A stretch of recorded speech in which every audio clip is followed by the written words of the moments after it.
It's 12:30 in the afternoon and the sun is on its brightest. I'm sitting directly behind the driver's seat of a 14-seater white bus.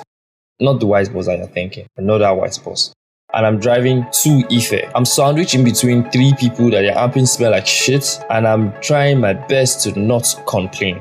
And then it does hit me like the smell coming from their armpits. When did CES start? When did CES, the Consumer Electronics Show, actually start? So I took on my phone, did some research, listened to podcasts, and I found out, okay, this is how we started, blah, blah, blah. Just to give you a spoiler, CES started over 53 years ago, 1967. And that was the end of it. I totally forgot about it and I moved on my life. Thought about my life, went on, watched anime, did a lot of stuff that I shouldn't be talking about on air. Now, recently, I've been thinking about events as one normally would, and I was like, wait, most of the tech events are events made for people building the tech. How about an event for people using the tech? And then I remembered CES was a thing. Oh, this was CES for blah, blah, blah. But today, ladies and gentlemen, boys and girls, people of the internet, welcome to the brief history of the Consumer Electronic event. And I will tell you some interesting facts about it. That said, as you listen, may you be blessed. Don't just design the podcast from What's Podcasting. But before we move on, check What's Podcasting recommendation newsletter in the description and subscribe. I write out and I share interesting recommendations for podcasts that you would like. So it's 1967 and the first ever CES held in Las Vegas. But it had over 200 exhibitors and over 17,000 people at the event. But before then, they had another first ever event. And this was held in New York. And that one had only 14 companies. And companies like Motorola, LG, Philips. Who remembers Philips? I know most of you are listening to this are within the age of 18 to 24 and few in over. Our 30 plus people. Hi, say hi for me. But then, who remembers Philips? There used to be this big TV in my house. Then TV, if you on it, generator will do woo. That's how you know your TV is Bunget TV. Now, that TV back then was made by Philips, and I watched a lot cartoons, games, a lot. I played PS2 to the fullest on that TV. But that's just for another day. The idea for CES was an event where consumers would come and see new shit, like new gadgets, and the focus was primarily on home entertainment electronics. So it was supposed to be a spin-off of the Chicago music show. Now, at the time, this music show was like the main place to go and exhibit consumer electronics. And in the US, they had a culture to build electronics and to build technologies, and they wanted people to see it.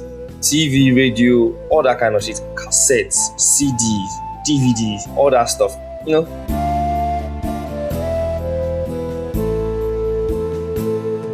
So as a child, my granddad would always buy radio for himself and buy radio for us. Any new radio that came in town, so they are booking in our street, my grandfather was going to buy it. The radio that had solar and everything. Just like all of us are crazy for iPhones. But my granddad was crazy for radio back. And he used to buy me radio too. So I could just imagine him in CES when radio was a shit. And he would be like, wow, so you guys are Sony, right? Wow, so this is Sony EV40 single cord 150 Hz radio frequency AM and FM radio. And they're like, yes, nice. How do you know about it? I'm like, I love radios. I just, I love the product. I'm just thinking out loud, but it's crazy. Jokes aside, I've never been to any CES before in my life, but I guess that's how the conversations were like. Very similar to how white people priced black people back in the days.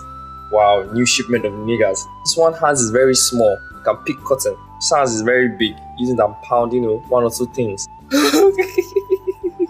That's just a joke. Moving forward. Anyways, CES has lasted for over 53 years right now, since 1967 to 2024. And one of its history and its startup story is that it has seen many companies come and many products come and die. Very similar to my talking stages. You just start, you get to know them, they show you the things and they never launch. You never move past that stage. The first CES was held in June 1967 in New York, and it was a spin-off of the show, as I said initially. They had initially planned for it to be happening 2 times in a year. But plans don't work out and things don't work out. It didn't work out as companies usually, planned and laid out things for. I will talk more on the company that started CES itself and the CEO at the time. But stay with me. So remember I said that CES was supposed to be twice a year. The first one that happens in January, and then there's another one that happens in June. Now, the first one that happened in January had all the hype, all the products and everything. And then in June, they were supposed to have another one. But it was not having so much reps. People didn't really know it like that.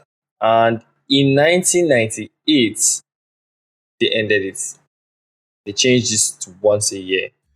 But before the end of the second event, the June event, it's basically called the summer event for the CES, we had seen a lot of cool products. It lasted between 1967 to 1998. That's why they unveiled the Nintendo Entertainment System, NES, which had zero insertion force for cartridge slots. And the cartridge had like very easy slotting. In 1991, the summer event, Sony revealed its Super Famicom, which was built with its inner CD-ROM drive. Now, this CD-ROM drive had a green broke technology, basically aka CDI, and it was called PlayStation. As you get what I'm drifting at. But it's not the PlayStation, it was just called that at the time. It was an underlying idea for them. Now, this device was never released. It was one of those Nintendo's home devices that would go home to your house, and it was part of the game station. But it never got released. It was just showcased at CES. It's like you go out to a party, you meet amazing people, you take drinks, and you meet this girl that looks nice and she's smiling and laughing at all your jokes, and then you collect her number and you never ever talk again. That's how it was. You just show and advertise. And then in 1993, Steve Jobs and Apple unveiled the Newton message pad. But the Newton message pad, if you don't know, it was like the basic notepad we have. That it was like a notepad that had a pen and you could use it to write. It was built under the Newton technology. It's a very interesting topic on its own. If you want me to explore this thing, kindly just let me know, leave a comment. Now, it was crazy times, and that was the last time Apple ever came to CES events. CES is Electronic Consumer Show, just in case you're not following right now. You see, times like this, guys, I'm just imagining times like this where guys will be in their dorm room and then be arguing over CD and DVDs, and they'll be like, "Guy, what the fuck, man? You took my babe, you took her to your room, and then you guys were watching DVDs together. Shit, man. Shit." I can keep on explaining the things that died during the summer events, but you're old and most of you care less. But regardless, even as CES went on to be once a year thing, it has been an amazing event with crazy technology. In 2001, a year after a king was born, clap your hands for me, Microsoft and Bill Gates unveiled the Xbox and its controller. It was crazy. It was an amazing event because it was one of the biggest highlights of that event. Now, it started becoming a battle for companies, and in 2003, the Memory Stick Pro was in. You know why this is funny? Because guys, memory card now. His memory card. But he said the Memory Stick Pro was introduced as a joint effort between Sony and SanDisk. I'm just like, technology from nowadays would be looking like play for people in like 2087. So they'll be looking at us like, wow, AI? They were all crazy for AI? Wow. Like you could lose your virginity to an iPhone? Wow. Oh my god. So Sony launched its first DVD Handycam camera back then in 2003 and so forth up until 2020. And one person and one company that we thought we were never going to see again, they showed up their face. Guess who? Apple. They came in 2020 for the CES event.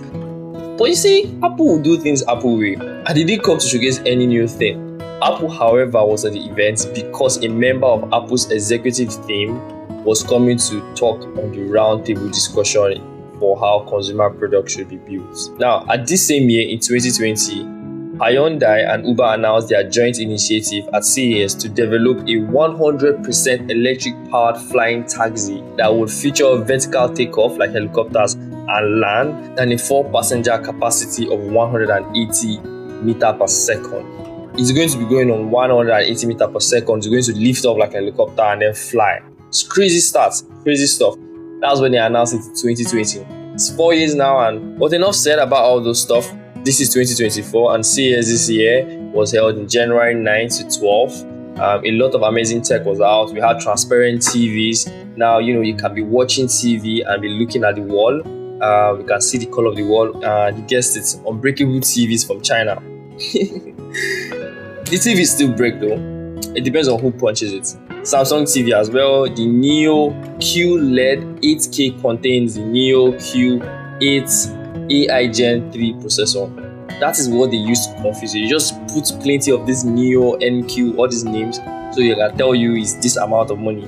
I think at this point, if you can watch a 2K or 4K screen, you're good. I don't know what you're looking for with 8K.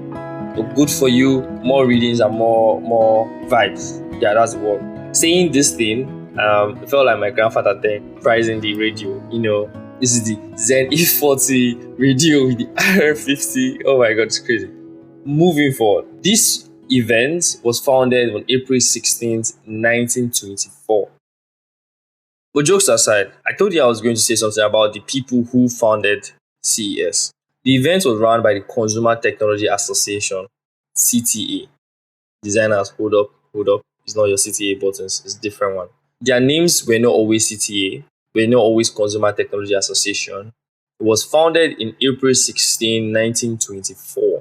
100 years ago as radio, and they were as Radio Manufacturers Association. And then in 1999, as they changed their name to Consumer Electronics Association. And then fast forward later in 2015, they became the Consumer Technology Association. And their CEO at the time when CES started was, and at this time, the CEO of the company was Gary J. Shapiro. And he was also the president as well. He worked for the company since 1979 when he was a law student. In conclusion, would you attend CES if you had the chance of knowing well you might be able to make history, see and yeah, so that comes to the end of it. Basically, that's the brief history of CES. Thank you for listening to me rant, and thank you for listening to me tell you this story. It's a very brief one. There's really nothing much that happens in CES except products that never come to life or products that miraculously change when they're about to come to life. But it's always a fun thing to do. Now, my question to you is, would you attend CES if you had a chance, knowing well that you will be a part of history and you'll be able to see products that may never come to life?